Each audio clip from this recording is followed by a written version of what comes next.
Hello, this is your disembodied voice again, and we will be continuing our lecture on usefulness/utility.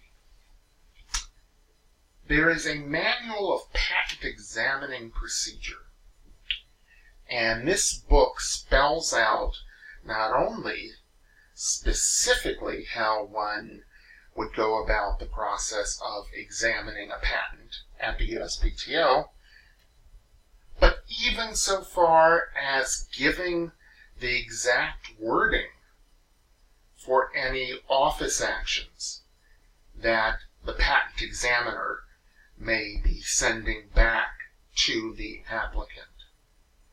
So it is extremely detailed and long.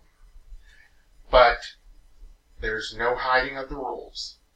So at least you and the patent examiner are on the same page. Now we're going to go to section 2107 in the MPEP, where the asserted utility is not specific or substantial. A prima facie showing must establish that it is more likely than not that a person of ordinary skill in the art would not consider that any utility asserted by the applicant would be specific and substantial. So, a lot of use of the negative in here. What it's saying at this point is that you get a person who is of ordinary skill in the art, and this fictional person would have to look at the invention and say there's nothing substantial and nothing specific in order for it to be rejected under a 101. An explanation that clearly sets forth the reasoning used in concluding that the asserted utility for the claimed invention is both not specific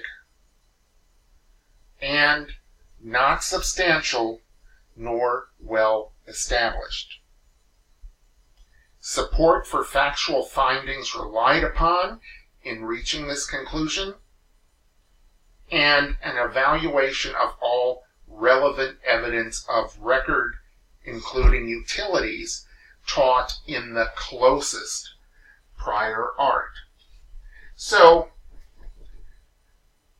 this is what the examiner is going to inform the applicant of. So the applicant knows why this claim or this entire patent was rejected, and will be able to make an effective, hopefully, argument with the examiner in order to try to move this closer to issue. Let's continue on.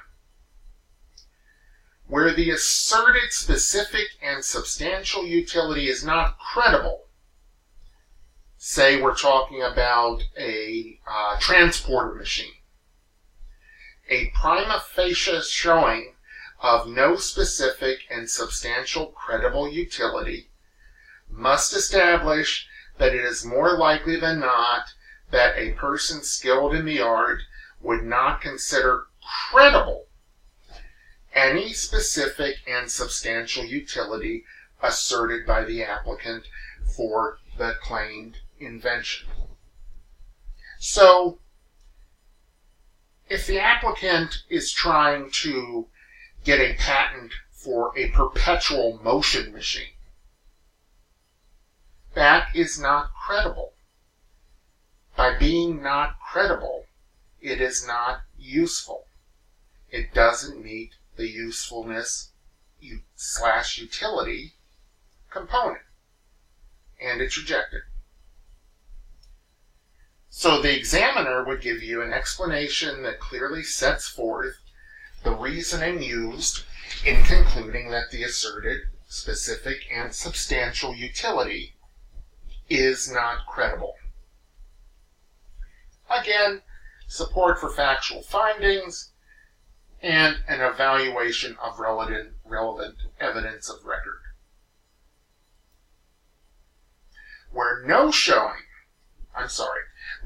specific and substantial utility is disclosed or is well established, a prima facie showing of no specific and substantial utility need only establish that applicant has not asserted a utility and that on the record before the examiner there is no known well-established utility. So, the applicant may have something that would be able to pass the bar of utility, usefulness. But if the application doesn't spell that out, it's not the duty of the examiner to think about what the specific utility or credible utility would be.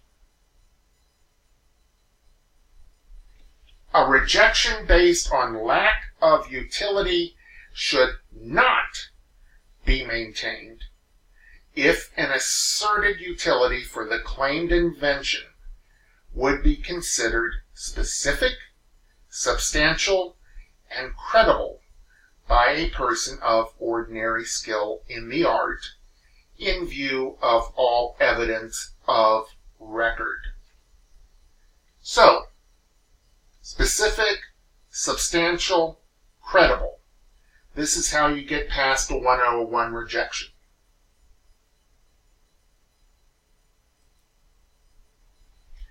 Other cases suggest that on initial evaluation, the office, i.e. the patent examiner, considered the asserted utility to be inconsistent with known scientific principles or speculative at best as to whether attributes of the invention necessary to impart the asserted utility were actually present in the invention.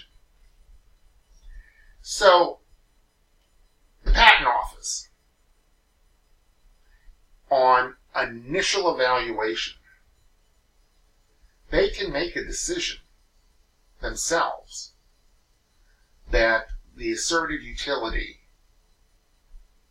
has no utility.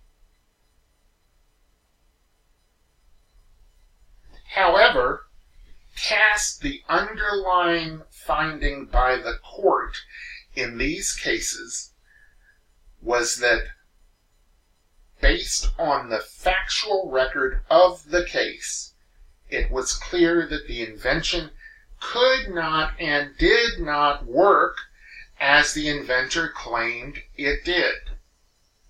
Indeed, the use of many labels to describe a single problem. For example, a false assertion regarding utility has led to some of the confusion that exists today with regard to a rejection based on the utility requirement. Okay, it's actually a lot simpler to just think about in order to overcome a 101 rejection. Specific,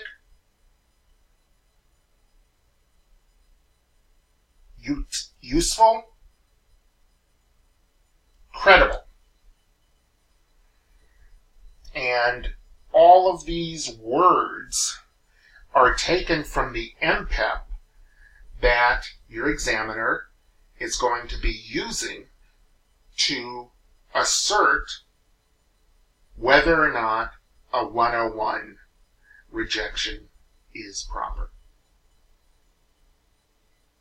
Thank you.